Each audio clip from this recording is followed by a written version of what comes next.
Boogie, drop that beat.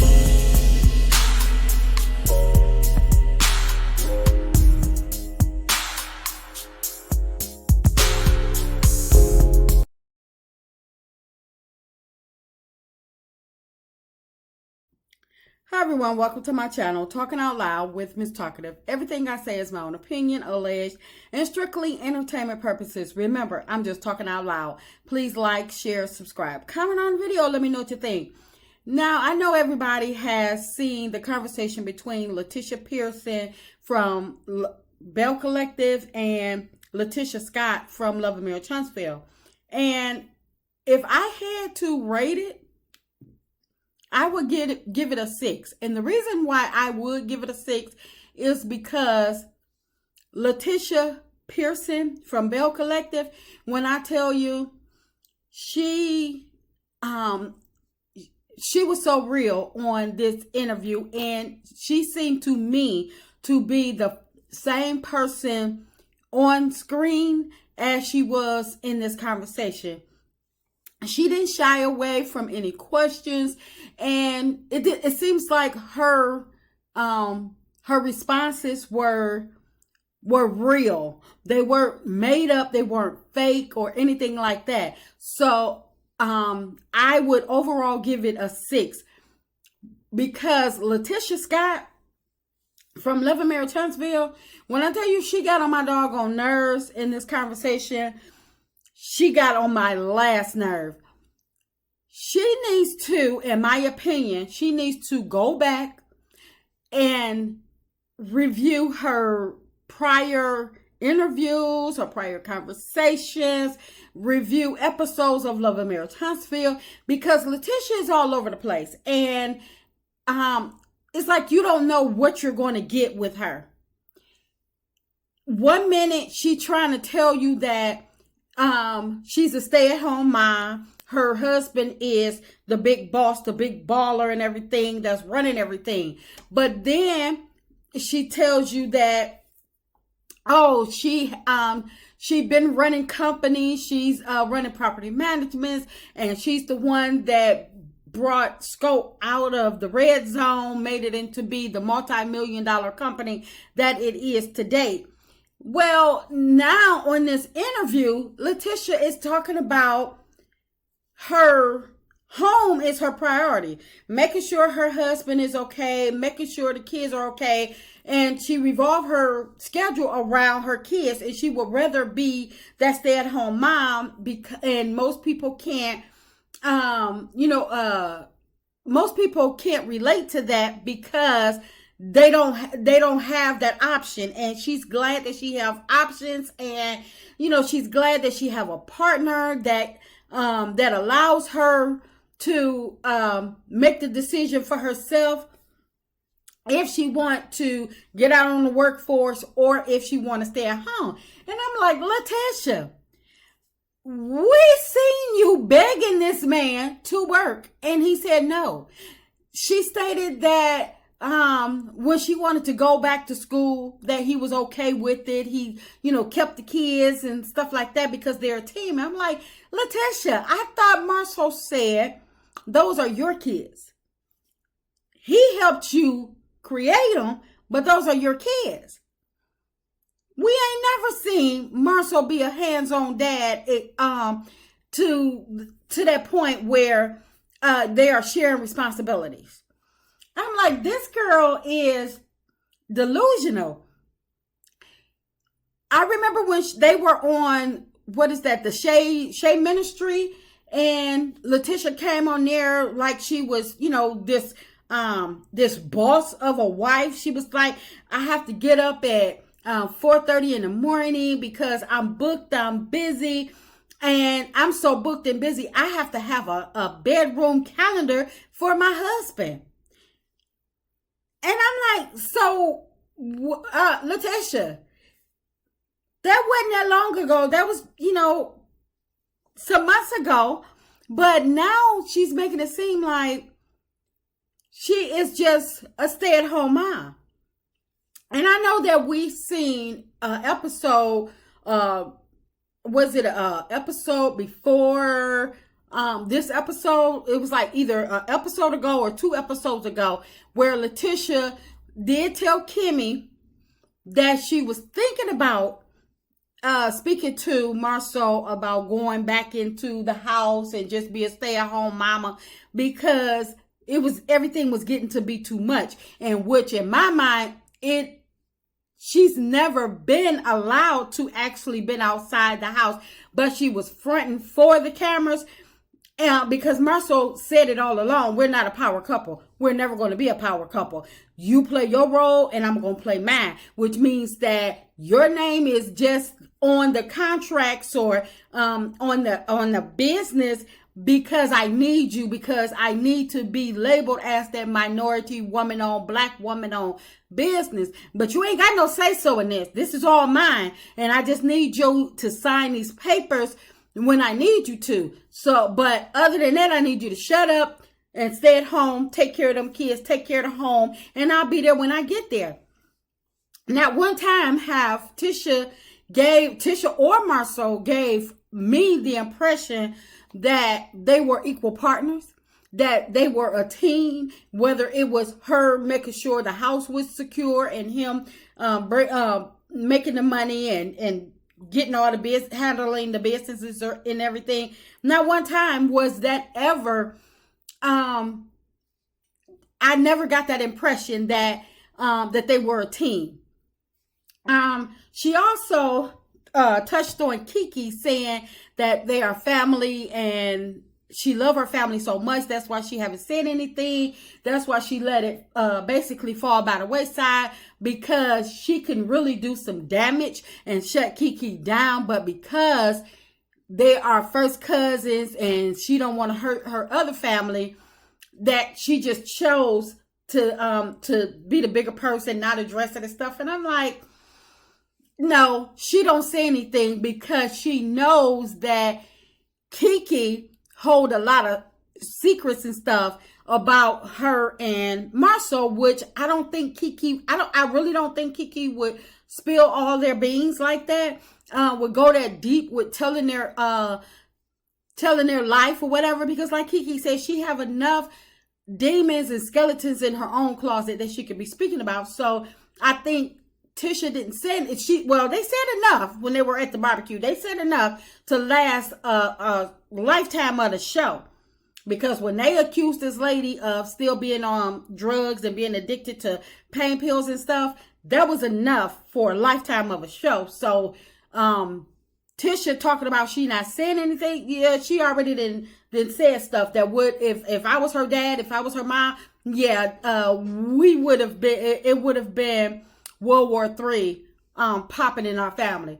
But anyway, she also stated that Stormy was being fake. She said that Stormy came to their plaza and was telling her she need to pop her collar, this, her stuff, and this, that, and the other. She said she don't brag. She don't go around boasting and bragging, because if you got to brag, then you really don't have it. And every time somebody is continuously saying something, that means that they don't really have it. And she doesn't brag, because by her being raised in the ghetto, if you tell people what you have, then that means that they're, willing to come and take it from you and stuff.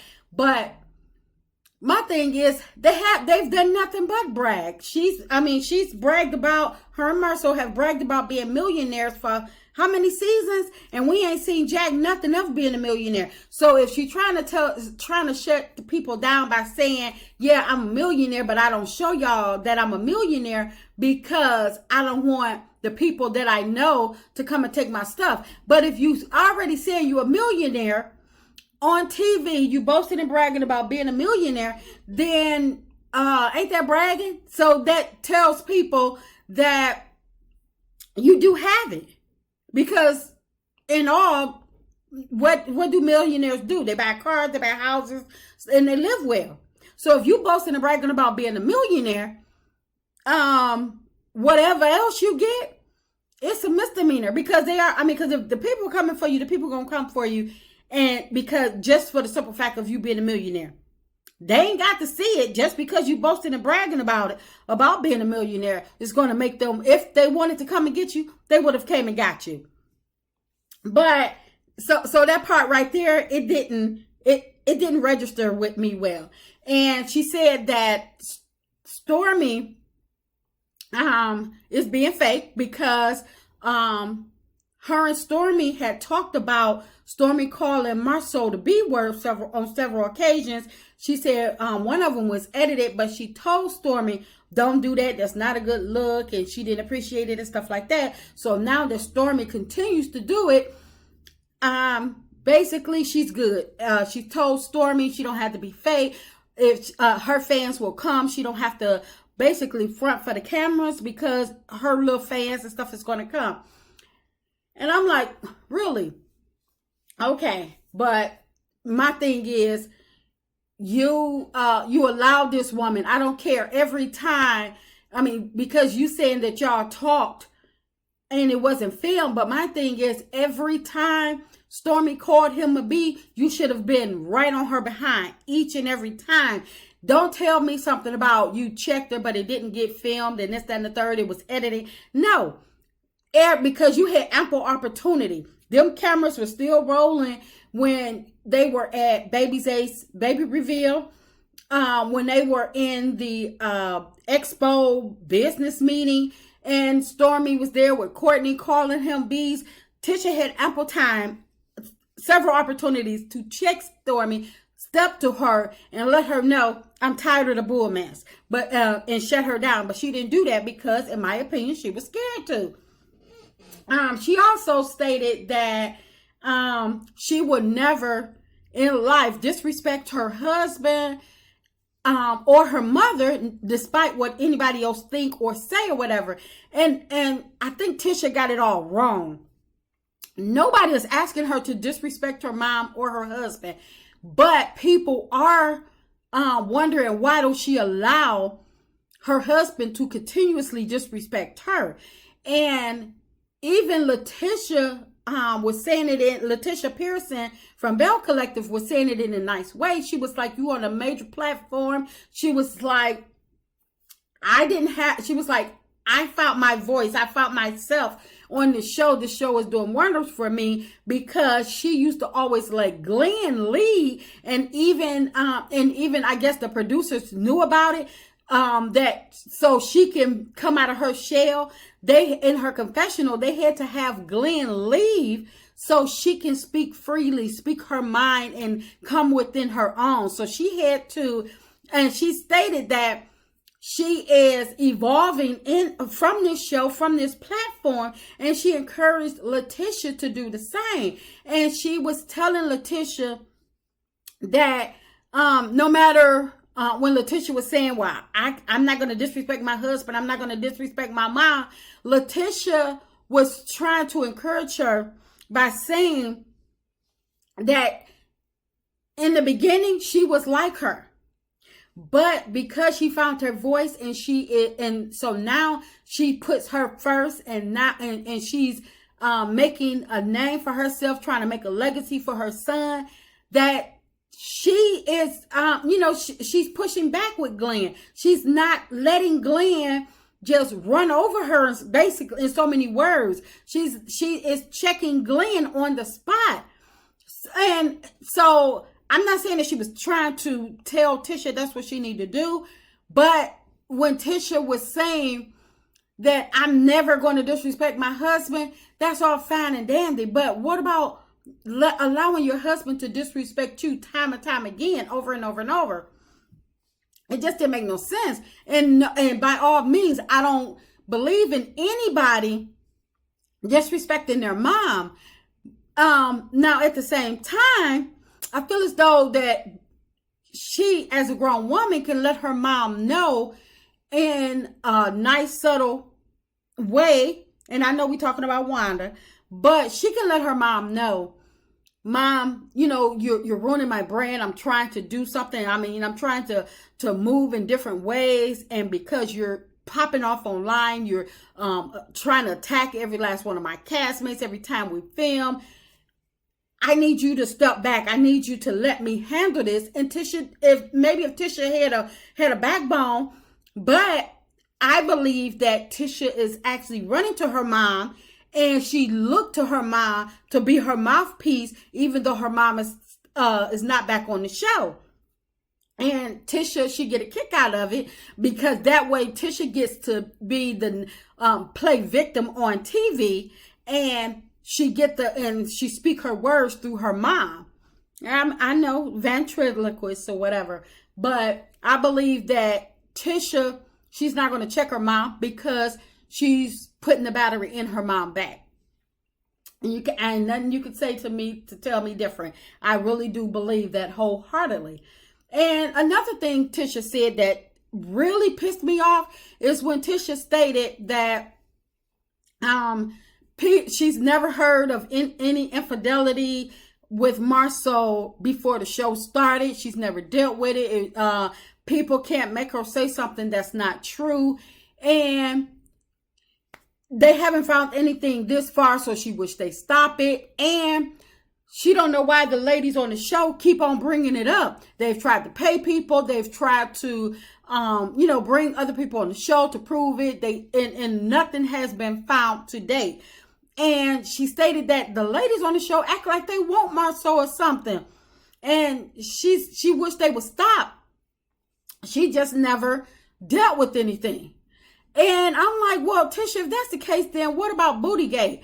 And I know if there was a Bootygate, there was probably a breast gate, a leg gate, and a bed gate. I mean, because we had a back gate where he was laying up in the bed, allegedly, in Atlanta. So we had a Bootygate. We had a back gate. So I know there's probably other different types of gates or things that went on or whatever. But see, the problem is that we're the people of the viewers of the show, we don't really care what Marceau do to Tisha or what Tisha allow him to do, because for one, I believe that Carlos is going to protect Marceau and Tisha because he knows that Tisha is sensitive, and he said that Tisha reminds him of his mom. So he is going to try to help them sweep any rumors or cover up anything that they need to cover up. They're not held accountable for anything. They don't have to basically answer the questions. They don't have to answer the questions fully for on the reunion stage. Nothing. So I don't care if Marceau cheat for the rest of his life. I don't care. If Tisha like it, I love it. I don't want to hear about it anymore. We said it this season. When it first came about, we said Carlos thought we was not going there anymore. Why are we here? Why are we back here again? So, in my opinion, this was not the viewers doing or what the viewers were digging up. This is what was brought on the show by way of, in my opinion, the Scotts. Because if Tisha hadn't never went to Kiki seeking help, it would have never made it there. So, like I say, this conversation, I'm looking forward to hearing more conversations with the between the two the castmates of the two shows. But I just hope that the next all the rest of the castmates for both shows, I hope that they can be more like Lateshia Pearson from Bell Collective and be open and honest for the conversation, and not like Latisha Scott from Love and Marriage of Huntsville, because like I say, and this wasn't even an interview, this was just a conversation, and she still, I don't get her. I feel as though I just don't know why she's on the show, because she cannot be real. And it's like, if this is your life, so what? It's your life. It's like she don't get reality TV. Because how you going to say, I'm not going to brag about anything, I'm not going to show my life, because then people will be coming for it, but you're doing reality TV. Latisha, wake up. Carlos, get these people off this show. And I'm just talking out loud. This is just my opinion. And please like, share, subscribe. Comment on the video. Let me know what you think.